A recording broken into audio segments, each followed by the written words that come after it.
Hey everyone, welcome to Stand-Up Analysis. I am here with Matt, reviewing a set of his that was at a show of Colby's at Crossbar. Matt, any context you want to give about the set, this venue, that night, etc. before we start?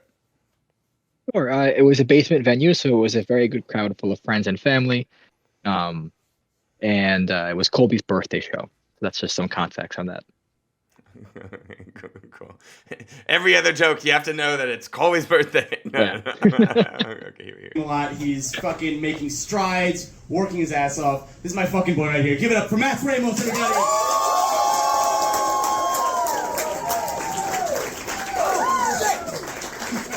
What's going on, everyone? How's it going? Happy birthday to Colby, my best friend. I don't have any relationship humor tonight. I like dogs. Yeah. You guys like dogs? Yeah. Man's best friend. Everyone likes dogs. Okay, great. How do you feel about your entrance and just like the introduction of your first idea? Pretty good. You couldn't see there off camera, but I did a faux pas. I showed my back to the audience at first, which I know is generally not good, but I did it so I can just kind of pal around with Colby. So I felt like that wasn't bad. I got the mic, was quickly engaged with the audience. I thought that was pretty good. Yeah, I like it. We come out with energy. We're celebrating our relationship with Colby, which of course plays very strongly in this room. And dogs. Audience is with us. Audience is Yes. as loud as they get for dogs. So great way to sort of like transition from who the hell is this to like, oh, okay, now we're talking about material. Yeah, and for context, the last few people that spoke all had relationship humor, just back to back to back. Yes. So And I like that move too of it about like we're walking into a space and things have happened before. There are residual tensions that the audience might be like, it's weird that all the comedians tonight have talked about relationships. So it's great to be like, hey, I've been in this room with you. Let me comment on that. And everyone's like, oh yeah, okay, that is true. Great, let's talk about dogs now. So yeah, great way to sort of like be a real person in the room. Notice those tensions. You use the audience's working memory and sort of come in with as a friend to us. So yeah, I like that entrance. Friend, everyone likes dogs. luckily, it's frozen there. Nice. Right? Except for you, yeah. Everyone, man's best friend except for you. You don't like dogs, man? I love dogs. You love dogs? I love Yeah, dogs. of course. It's super easy. You love them. You take care of them. All they have to do is be quiet. That's the contract that we have with dogs, right? Okay, how do we feel about this move with that audience member up front? Okay. He was one of my buddies who, excuse me, there's a dog right here. whoa, so meta. He's one of my buddies who I know has a dog. So, but he was quiet when everyone was cheering for dogs, so I just kind of put him in for a bit. Nice. Yeah. Sure. I think it caused attention because we came at him a little aggressive, and the audience might not know our relationship to him. So like, notice how big and like fun the audience is with us about dogs before then, and then notice how like just the sound feedback when we go into sort of like him and like, oh, you don't like dogs? You don't like dogs? And he's like, whoa, and he's like, watch, just watch. Sure. Boop. Here, let me get back. You guys like dogs? Yeah! Man's best friend. Everyone likes dogs. Right? Except for you, yeah. Everyone, man's best friend except for you. You don't like dogs, man? I love dogs. You love dogs? I love Yeah, of dogs. course. It's super easy. You love them. You take So the audience was like, what? What was that? What was the audience like? What? I don't know what this is. What? Got Like, it. I think it Yeah. would have helped if we'd be like, that's my best friend and he has a dog and he didn't say shit. That's, I think, the Oh, context okay. that the audience was missing so they could be like, oh, okay, he's palling around right now. Because an audience member, like, I don't know what to do with that moment that just happened in front of me. Does that make sense? Yeah, completely fair. Yeah. care of them. All they have to do is be quiet. I love to be quiet. That's I'm gonna the be quiet. contract that we have with dogs, right? The world's oldest profession, they say, is sex work. But it's actually dog.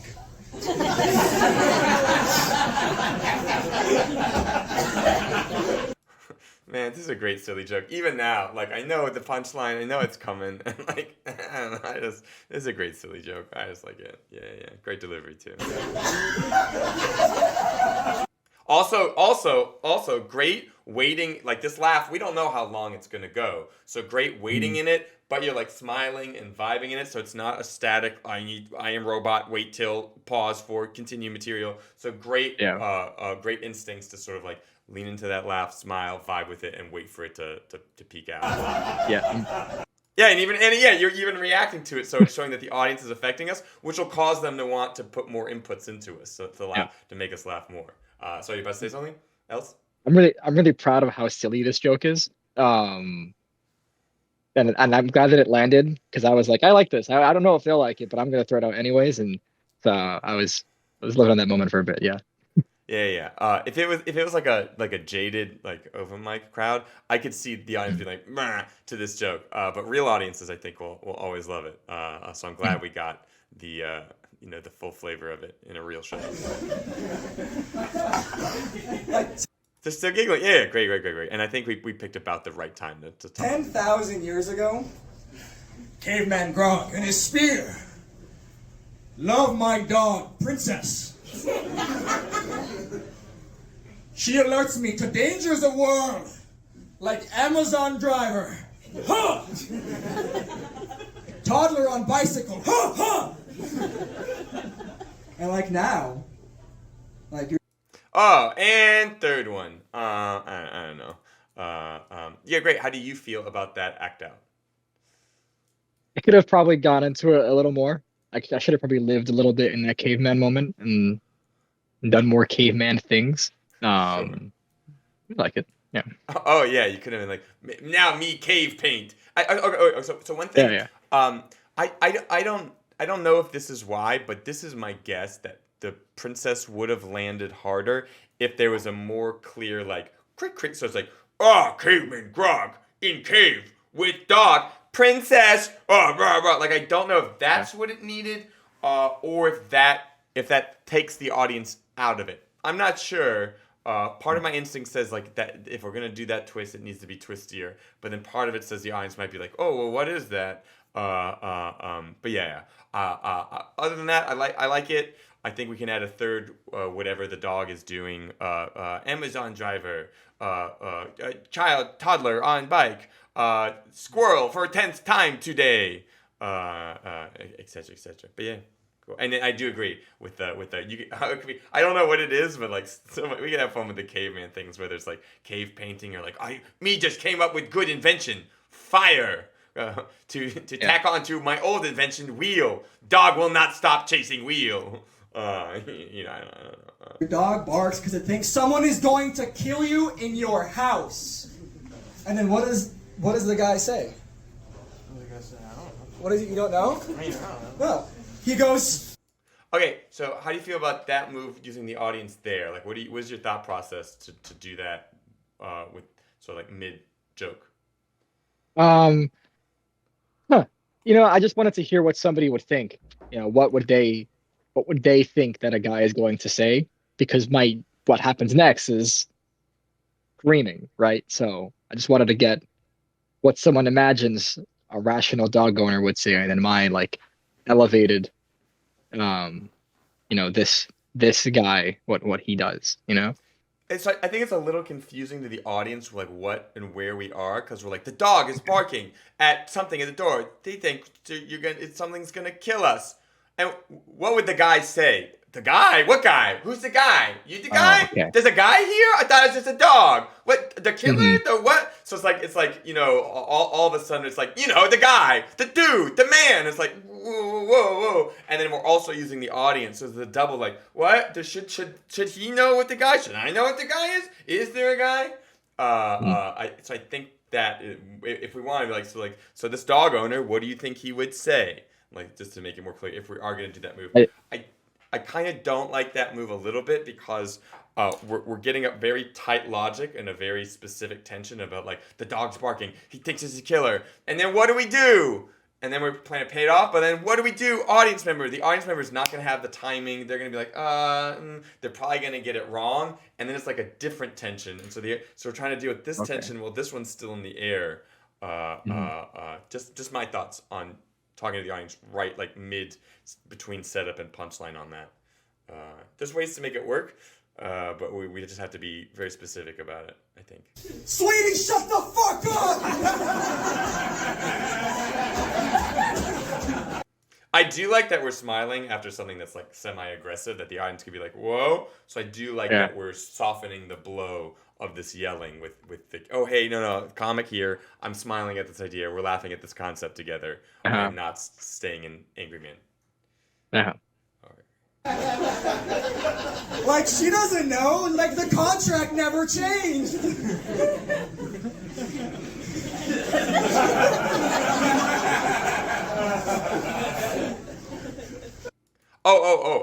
Great wait. I was about to say like, hey, great waiting again. And then mid this laugh, something changed in us. Like just a second. Like we were like, yeah. And then we sort of like got serious as if we were prepping for something. And you can feel the audience switch gears with us as soon as they see us change. Like watch how your face changes and then watch how the audience reacts to it.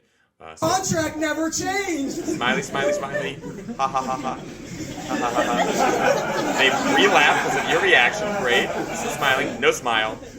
Audience stop laughing. And like now, the dog. So I said, do you see that? Yes. How as soon as you turn serious face, the laughter spigot is like drip, stop. Yeah. That's insane. I never noticed that. Yeah, well, just because we are the avatar of the audience for what the spirit and the mood is. So as soon as we there's danger with our face, and the audience oh, danger, now I will not laugh. Which is why it's so important that we've been good and smiley as we wait out those laughs. What that was I totally forgot what I'm gonna say next. I forgot what comes next. All right, here we go. Yeah, you can see it in my face. And then, a lot is happening, and unfortunately, if we don't mask it well, then the audience feels it with us, and they're like, something's wrong. Something's wrong. Our friend Matt is barking at the killer in the ideological outside. Yeah. Like she doesn't know. Like the contract never changed. Still at this moment.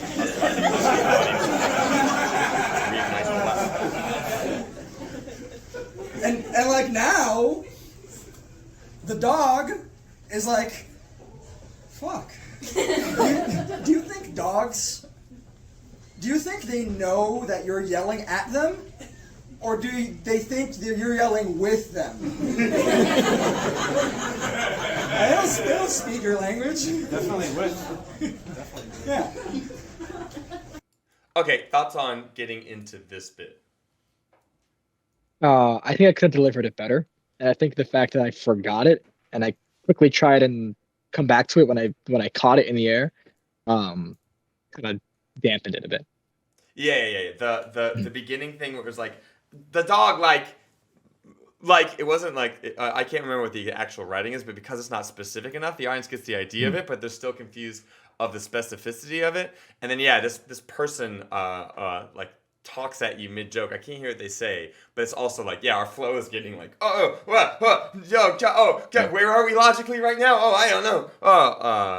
Yeah. But the person in the audience said, go ahead. All you. That person in the audience says, I wish. I'm sure they wish, I think, when those two dogs understand, yeah. I will keep that in mind as we... Okay. Oh, the dog is like, fuck. Do you think dogs... Do you think they know that you're yelling at them? Or do they think that you're yelling with them? Either way, great way if we're in panic mode. Great way getting the necessary premise out very clearly right there. After that sort of moment of navigating the rapids. Back with us. They don't speak your language. Definitely would. Yeah. I hear him saying definitely would. Definitely they wish.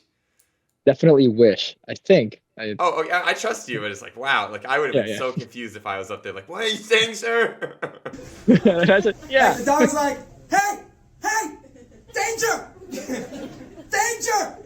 And and then you yell at the dog, and the dog thinks you're yelling. Yeah, danger! Yeah, I'm getting the spear.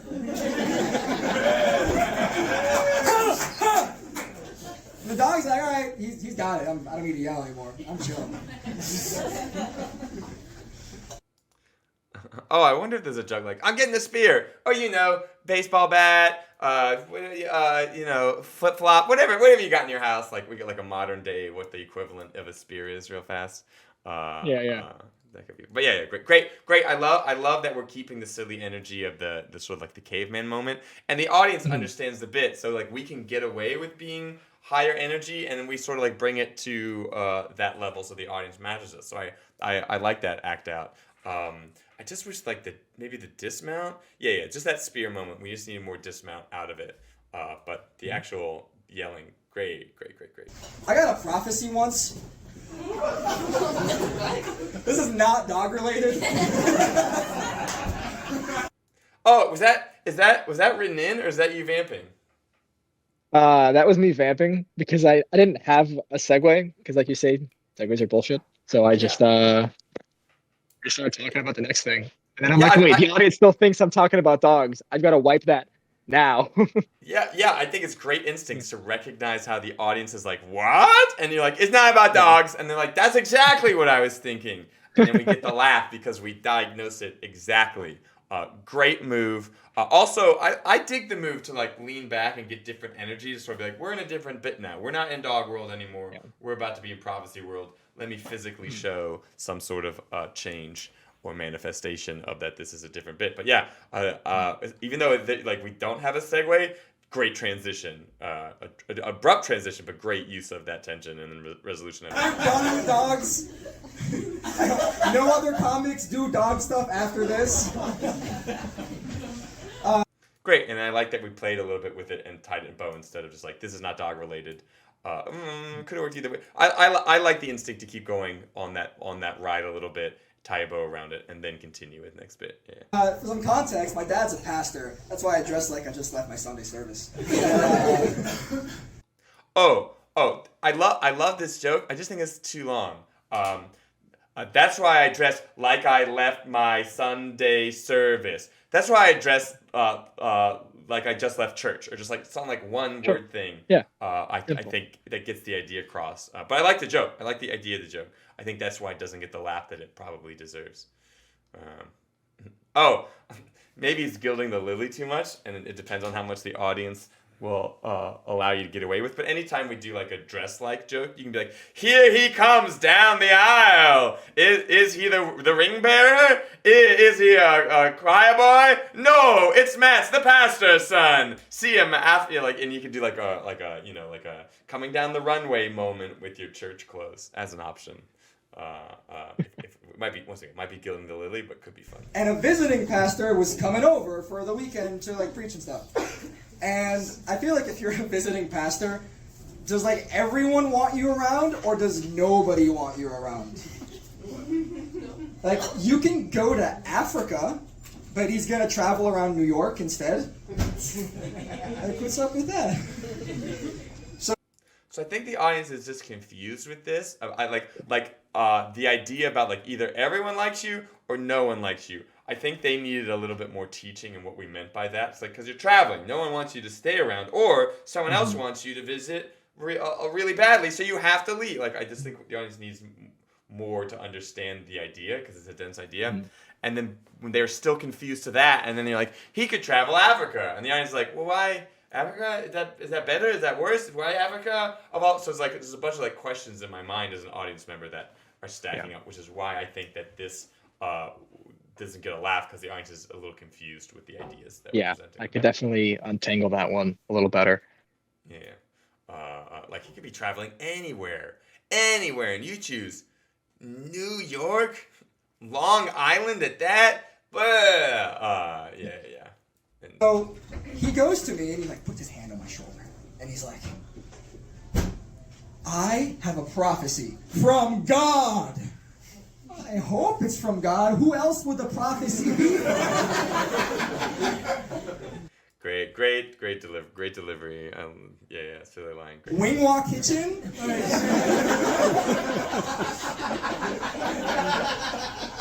Do you have my lucky numbers? Okay, so I like that joke after it was explained to me. Do you want to explain it for people watching after the fact who might not know what that restaurant is? Oh, sure. Wingwa Kitchen is the local Chinese food place that everyone in my area grew up with. Um, I was worried that I just saying Wingwa Kitchen would have either hit pretty well or not hit at all. I suppose with everyone being from Long Island in that room, that's probably why it hit as well. But Yeah. I didn't know that. Yeah. Oh yeah, since everyone in that room or the majority were from Long Island, I think it's a great move to make it personal, make it something that they feel like, oh, this person sees me, this person has my experience.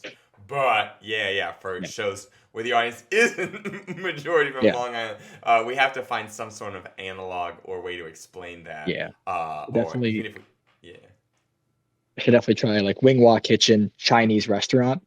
Just Yeah. kind of just cut it through. Yeah. Then Wingwa you'll get it. Kitchen, and then like maybe one or two people will laugh if it's a New York show and someone from Long Island. You'd be like, for those of you not laughing, that one, you're not from Long Island, so congratulations. And two, that's our local Chinese restaurant. Yeah, something like that. Yeah. To let them in on the joke if we keep it Wingwa. Yeah, I had more. I had I was gonna say shout out Wingwa, chicken and rice combo, and then I had Wingwa's number memorized, but I lost it. Oh, that would have, especially for this crowd, they would have loved that. Yeah. Let's order something right now. Beep boop beep boop beep boop beep boop beep boop boop. Can I buy? What's the minimum I have to buy to get a fortune cookie? Can I buy that? And can you read the fortune cookie to me right now? And then deliver it all the way to Midtown or Upper West Side. Oh my! I mean, like, yeah, it'd be funny. I feel bad for the person, and if we did, anyways, it would be a funny bit. Yeah. So he goes to me and he goes, a prophecy from God. You are going to sit at a table with executives. First of all, that's like a mundane ass prophecy. I'm gonna have lunch. Like I really hope so. Second of all, I didn't want to sit with executives when I was 17. I wanted to like be a filmmaker or something, you know? And Okay, how do you feel about that joke in its current iteration? I think it doesn't have a punch. I think I need to. I guess I didn't think of the fact that filmmakers also sit with executive producers, and yeah. Where I thought you were gonna go with it is like that's a mundane prophecy. So like there's the one way which like to show it's a mundane, you basically restate it like you're gonna have lunch. Or we could show that like begs the question, what is a normal prophecy? You will be the boy who lived. You will stop evil in its tracks, and you'll bring 1,000 years of peace to this land. You will have lunch. Like so we can see the juxtaposition. And then I think the way we said when I was 17, I like the idea of like I didn't want to sit with executive when I was 17. I wanted to sit with blank in some like idol when you were 17 reference. I think the way that we deliver, like I wanted to be a filmmaker, it kind of like you're shitting on what you're saying, and so the audience is like, oh, collectively we are shitting on what you're saying. Watch how that's delivered. I really hope so. Second of all, I didn't want to sit with executives when I was 17. I wanted to like be a filmmaker or something, you know? Right? It's like I want to like be a filmmaker or something, Like I know I didn't know, but I guess now I know. I think it might be better if like when I was 17, I wanted to, sit with Spider-Man, or like I wanted to what something like that. I think would have made sit with dogs. Yeah, sit with dogs. And guess what? I did that too. Prophecy, more like dog to. I don't know. And a few months ago, you wouldn't believe what happened. Can you guess what happened to me? The prophecy came true? Did you get a message from God to me? I like that because we heard the phone go off to bridging it. Were we gonna be like if the phone didn't go off, which once again since it did, I love that move. were we going to be like, you have the gift as well? Like, what was going to be the out to the audience work there? Did we have one? I actually didn't even hear the phone went off. That was the canned response. Oh, okay. Yeah. Which is Hey, excellent timing. Yeah. hey. Okay. I do think without the phone, did you get a message from God too? The audience might not connect the idea that we're trying to say, like, oh, did you also get a prophecy? Unless we say, like, oh, you also must have got a prophecy, or like you have the gift or something. I don't know. I could be convinced, but it might be. Well, if I made that call in that frame of time, that would have been insane. Oh, I trusted that you did because it did just like ding, like, oh man. I gave you the benefit of the doubt. Yeah, no kidding. You think highly of me, William. you made other whatever. You made other cool moves in this set, so whatever. I still maintain that your subconscious was roaring on all cylinders. The prophecy came true. Seriously. Like I went to like this work thing, and I sat down, and I had like soup in my mouth or something. I don't know, whatever. And I went and I sat down at a table. Yeah. The soup thing is new information, so the audience doesn't know what to do with it. They're in like, okay, exposition mode versus. When you sit down and eat stuff. And some guy sat down in front of me, a big shot. I'm not gonna say where he's from for like privacy reasons, but let's just say he worked at blank of America. You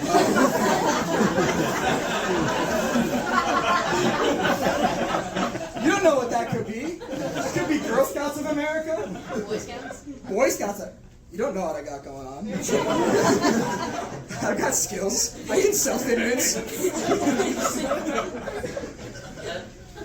And then like another.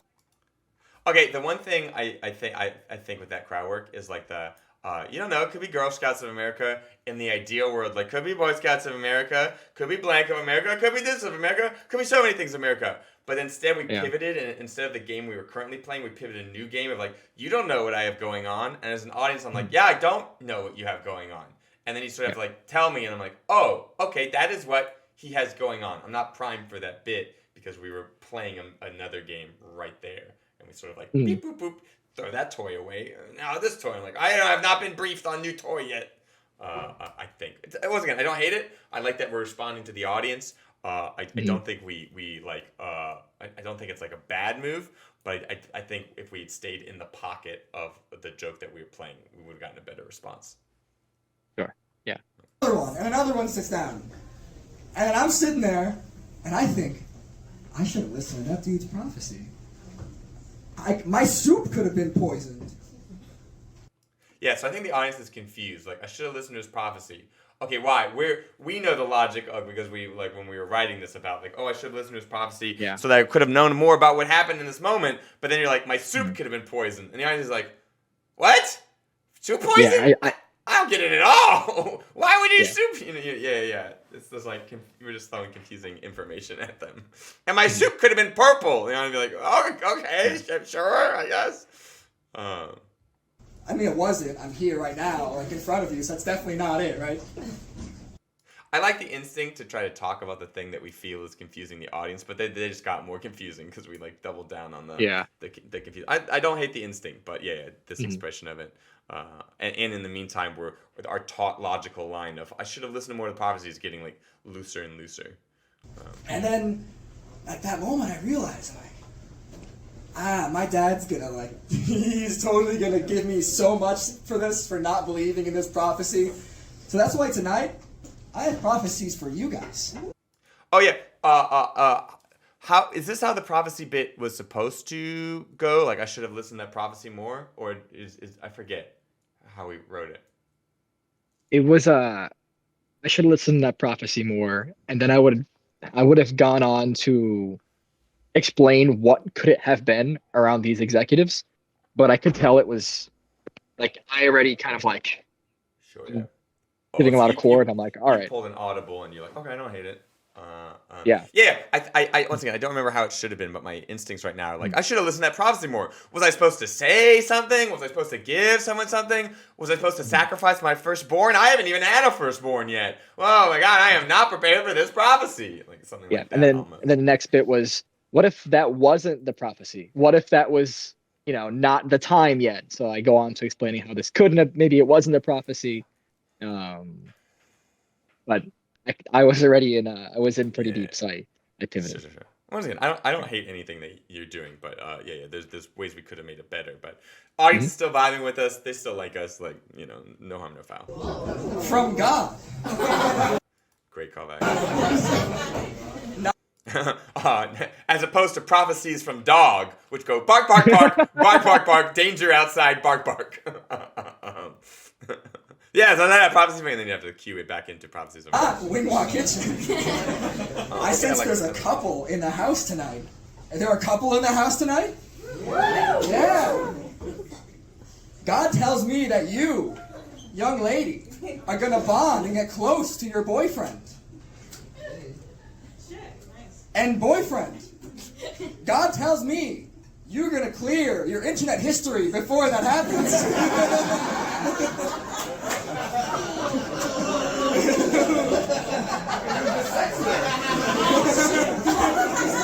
Oh, I was like, and God is showing me your internet history. Oh no, God, why? God, no, God, oh God. I almost wanted when you said like, is there a couple in the house? And then like the couple, you could have had a moment of like, see, a prophecy. I do have the gift.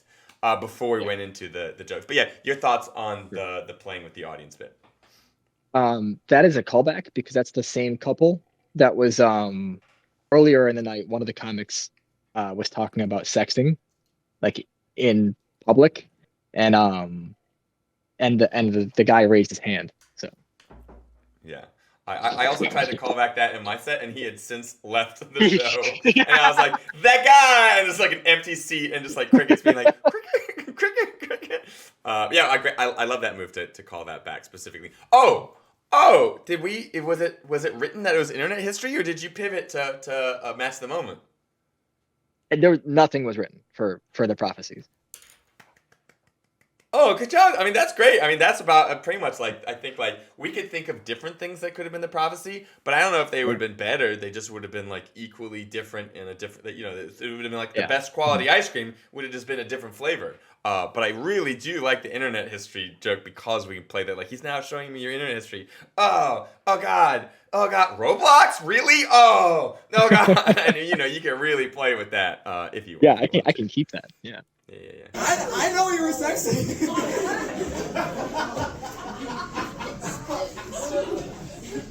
My next prophecy is that you're gonna give it up for your host and my boy, Kobe Blanjardo. Thank you.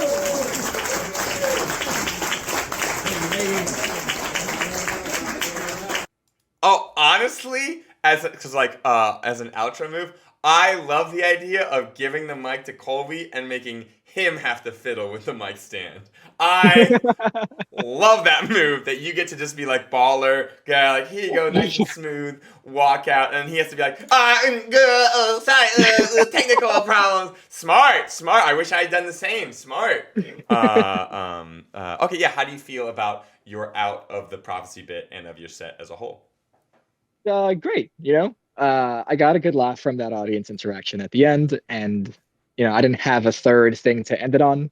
That was canned that I was gonna prophecy give it up for the birthday boy.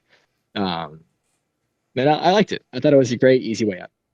Oh yeah, I think if we played enough with the internet history person that we didn't necessarily need 3 rungs. That game was about that couple and playing with them, and then it's sort of like done. There might be an opportunity to be like, and I promise you that you guys are gonna have a great show tonight. The comics are gonna be amazing, and give it up. Like we maybe could have gilded a little bit more but no, that's just different. I don't know if that's pure optimization. Great. So having just watched the set and presumably doing it again very soon, what would you say you would do next time, won't do, things you learned, or just generally tying us watching the set together in a bow, as a thing? I definitely want to rehash a lot of the traveling pastor, and I definitely want to rehash me walking through the prophecy when it actually happens. Everything before the prophecy, I think that's really good. Then everything a little bit afterwards. I think that's a lot of areas where I can have plenty of fun. But talking through that prophecy at the executive table, really gotta work my way through that. Sure. Yeah. Great. I think overall we did a lot of really great moves. We just need to watch out when we might be confusing the audience, and you could feel it in Yeah. some of those moments, like the moment when we did that transition and we jumped on the soup poisoning, I think, line. We just need to watch out for doing that. But otherwise, we're on a great track, and I like to know what, like, I'm excited to see what this set will be. So for those watching after the fact, if you've made it this far, hey, give us a like, comment, subscribe. If you want to see more of any of our comedy, our socials will be down in the description, and more videos will be appearing right now. Matt's, any word of parting for the YouTube video? Don't leave the Discord. Enjoy more Will's content that appears on the screen right next to our faces.